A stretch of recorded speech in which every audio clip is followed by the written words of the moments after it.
पदरावरती जर तारीचा मोर नाचला हवा आई मला नेसव शालू नवा. तुम्ही म्हणा नवा शालू नेसून निघाली तरी कुठे, तर ही माझी रंगीत तालीम आहे उद्याच्या आमच्या शाळेतील ट्रेडिशनल डेची. आणि आमच्या क्लासमधील कुणी महाराष्ट्रीयन नऊवारी नेसणार, तर कुणी गुजराती साडी, तर कुणी बंगाली साडी. माझी एक मैत्रीण आहे, ती नेसणार आहे केरळची पांढरी शुभ्र साडी आणि ती कार्यक्रमाची सुरुवात करेल. ती म्हणे वडक्कम वडक्कम. माझी अजून एक मैत्रीण आहे ऐश्वर्या, ती नेसणार आहे महाराष्ट्रीयन नऊवार आणि जाणार आहे मुलाच्या लग्नाची पत्रिका द्यायला. अगदी पुणेरी पेशवाई थाटात आढळत म्हणेल, आमच्या मुलाचं लग्न आहे, अगदी आवर्जून यायचं हा, खूप लांब आहे कार्यालय. मुहूर्ताशिवाय ऊन किती आहे, मुहूर्ताची वेळ ही अगदी सकाळच्या प्रहरी, त्यामुळे तुम्ही काही येणार नाही. तरीही मी परत एकदा सांगते, माझी अजून एक मैत्रीण आहे, ती नेसते गुजराती साडी आणि ती सादरीकरण करते गुजराती शेठाणीचं, जिचं साडीचं दुकान आहे. ती म्हणे मेरे यहाँ बहुत सुंदर सुंदर साड़ियाँ छे, रेट भी बहुत कम छे, पधारो देखण वास्ते. माझी अजून एक मैत्रीण आहे, ती नेसतीये बंगाली साडी आणि ती जातीये काली मातेच्या दर्शनाला. पण कुणी कितीही नटून थटून आल्या तरी माझ्यासारखी ऍक्टिंग काही कुणाला येणार नाही बरं का. तर ही माझी साडी, माझी म्हणजे माझ्या आईची, तशी साडीची आणि माझी दोस्ती अगदी बालपणापासून.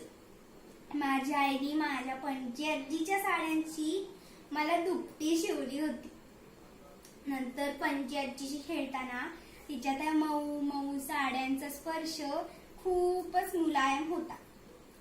ती आता 90 वर्षांची आहे, त्यामुळे आम्ही तिला तिच्याच कम्फर्टसाठी गाऊन घालायला लावतो, कधी कधी जबरदस्तीने. पण तिला तिची अजून ती नऊवारीच नेसावीशी वाटते, जी तिने गेली 65 वर्ष नेसली आहे. तिनेच मला त्या रुक्मिणीच्या भरजरी शालूच्या पदराची गोष्ट सांगितली, जो पदर रुक्मिणीने श्रीकृष्णाच्या जखमेवरील रक्त थांबवण्यासाठी क्षणाचाही मोह न करता फाडून दिला होता. त्यात श्रीकृष्णाने द्रौपदीला वस्त्रे पुरवून तिची लज्जा सुरक्षित ठेवली होती. अशा प्रकारे साडीला अगदी प्राचीन भारतीय संस्कृतीपासून खूप महत्त्वाचे स्थान आहे. माझी अजून एक आठवण आहे, मी साधारण 2.5-3 वर्षांची असेल. माझ्या हेमा मामीने मला बेबी साडी आणून दिली होती. ती साडी नेसून मी आईच्या कडेवर बसून माझ्या मावशीच्या लग्नात इतकी मिरवले की काही विचारू नका. लोक नवरीला बघायचं सोडून माझ्याकडेच परत बसले. हे सगळं मला नाही आठवत, हे सगळं मला माझी आई सांगते. तिने मला तो फोटो सुद्धा दाखवला. ती म्हणते की तू अगदी निळ्या साडीतल्या रोजीरवाळ्या बाहुलीसाठी दिसत होतीस.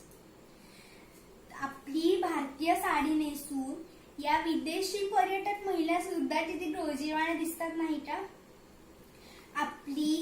आपल्या भारतीय साडीत शालीनता संस्कार आहेतच, पण आपल्या भारतीय साडीत शौर्य आहे, धैर्य आहे, कष्टाळूपणा आहे. झाशीची राणी साडी नेसूनच इंद्रायणी रडली. आता साडी हा फक्त स्त्रियांचा प्रांत राहिलेला नसून पुरुषही आता साडीचा नाटक शोज मध्ये पुरुषही आता साडीचा पेहराव करताना दिसतात.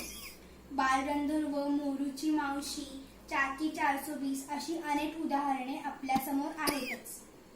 त्यामुळे आणि आता सध्या कोरोनाच्या एवढ्या मोठ्या संकटात आता आपली घर सांभाळणारी आई आणि हॉस्पिटलमध्ये आपली काळजी घेणारी नर्स, डॉक्टर्स या आपल्यासाठी जणू देवदूतच आहेत.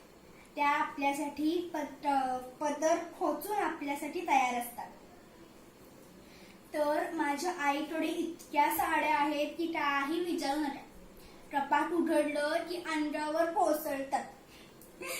तरी म्हणते माझ्याकडे साड्याच नाहीत मुली नेसायला चांगल्या. आणि सर्रेश्वर काय म्हणते माहिती, माझ्याकडे इतक्या साड्या झाल्या की आता चांगला ड्रेसच घेऊ. त्यामुळे आणि माझ्या आईच्या जुन्या साड्या अजूनही आम्हाला साथ देतात. काही पर्स बटव्याच्या रूपात, तर काही माझ्या परकर पोलक्याच्या रूपात, तर काही अगदी पाय पुसण्याच्या रूपातही आमच्या उपयोगी पडतात. चला तर जाता जाता एक चारोळी ऐकवून जाते, जी मी उद्याच्या ट्रेडिशनल डेला साडीविषयी म्हणणार आहे.